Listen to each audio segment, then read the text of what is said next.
Hello everyone, happy Halloween Eve.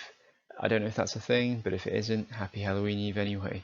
I hope everyone's having a nice day and enjoying the shows. I hope it gives you a bit more of an entry into inspirations, something to do tomorrow, or something more to read up about or even watch about. Today I'm going to be telling you a short story that I've written called Ant Manipulation. It's a semi-fictional story about a colony of carpenter ants and a parasitic fungus called Ophiocordeceps Unilateralis. It's a bit of a mouthful. I'm telling you a short story to illustrate that not all things ghoulish and undead are completely made up, and that there's usually a kernel of truth that's actually inspired or based on nature. So, without further ado, here we go. Our story begins in a tropical jungle, along the midsection of a towering tree. A group of black carpenter ants can be seen herding a swarm of aphids across a long arm of a tree towards some young shoots and leaves. Amongst the workers, conversations bustle around the Queen's most recent encounter with an invading queen. Yesterday, the Queen discovered the invader a couple branches above the existing colony, hiding in an empty nest within the trunk. She learned that the alienated Queen's colony had mysteriously vanished over the last few days. Her personal guards left their posts and never returned. The invading queen took it upon herself to track her colony through pheromones left on their foraging trails, and what she discovered was gruesome. Many of her workers clung to the underside of leaves and had been impaled by roots protruding through their bodies and out through their skulls. She said that it was the work of the legendary cordyceps, a spirit that lures ants to their doom. She fled here in hopes of warning other colonies, knowing only too well that her encounter with another queen may be the end of her. After her tale, the resident queen dismissed her warning as nothing more than a veil to hide the true intentions of plotting to take over a new colony, and subsequently, using her powerful mandibles, split the invader in two.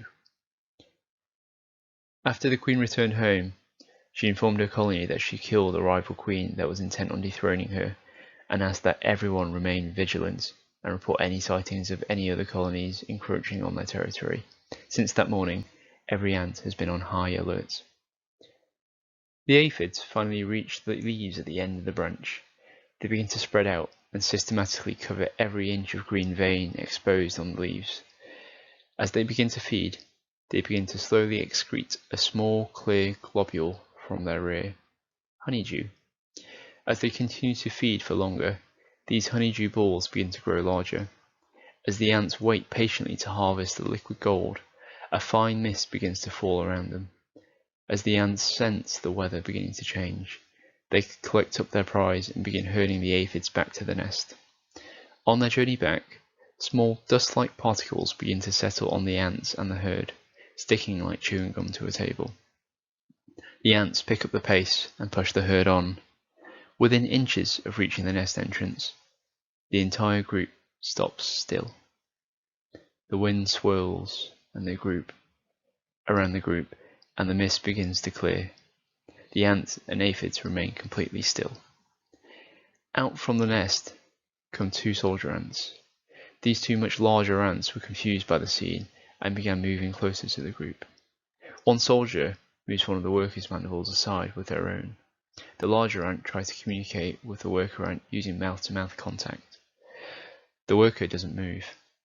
Their mouths connect, and the larger ant begins passing fluid into the worker.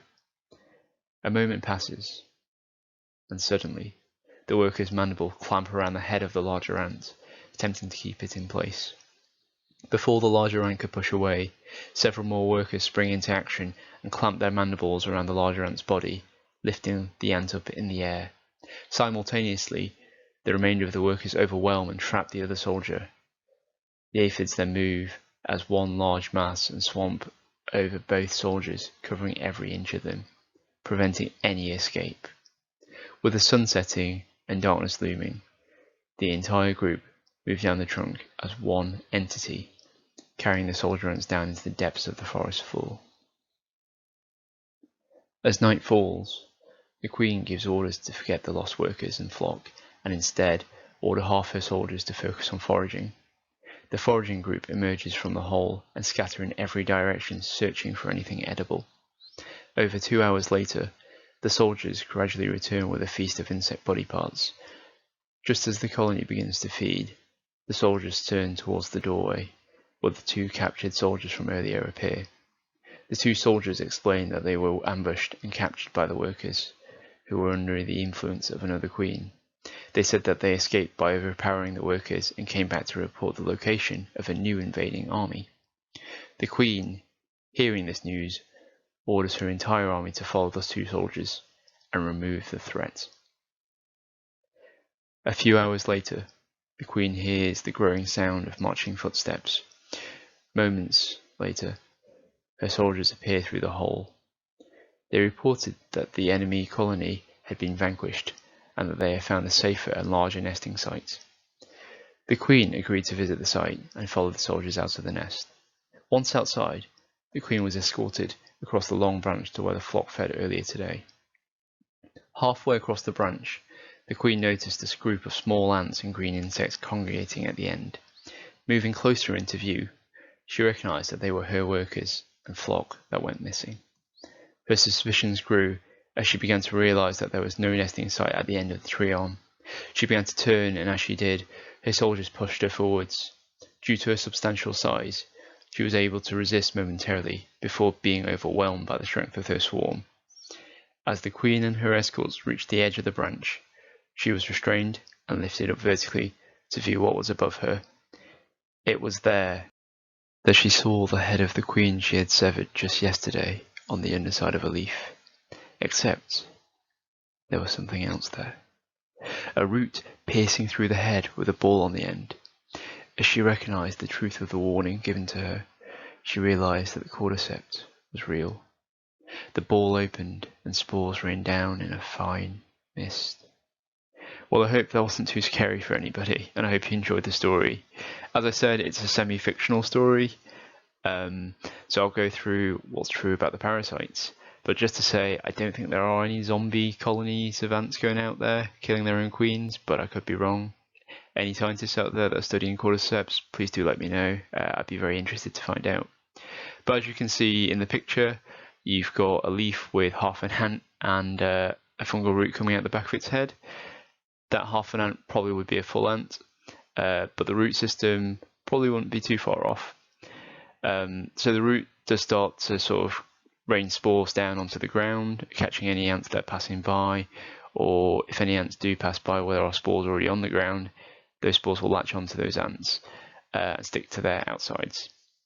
From that point on, the spores will then produce an enzyme that will burn a hole on the outside of the ant's exoskeleton, and then it allows it to sort of get inside the ant and starts feeding on the insides.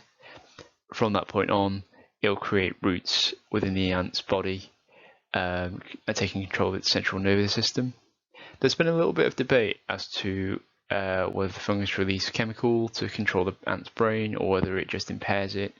But what we do know is that having control of its movements, the ants will begin to sort of act strangely within a few days and then move itself up to an optimum conditioned area where it's humid and warm, attach itself onto the back of a leaf, and then the ant will die and the fungus will then sprout out through the back of its head and then start its life cycle back again.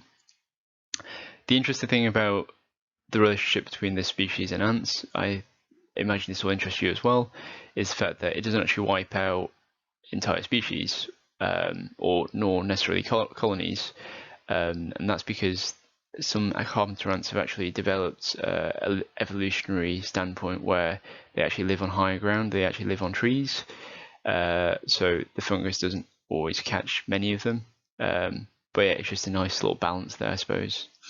But thank you for listening to my story. I hope you found it interesting, and I hope it's giving you some more things to sort of look up on. Yeah, thank you for the Global Science Show for having me. Yeah, I hope everyone has a nice Halloween. Happy Halloween. Thank you.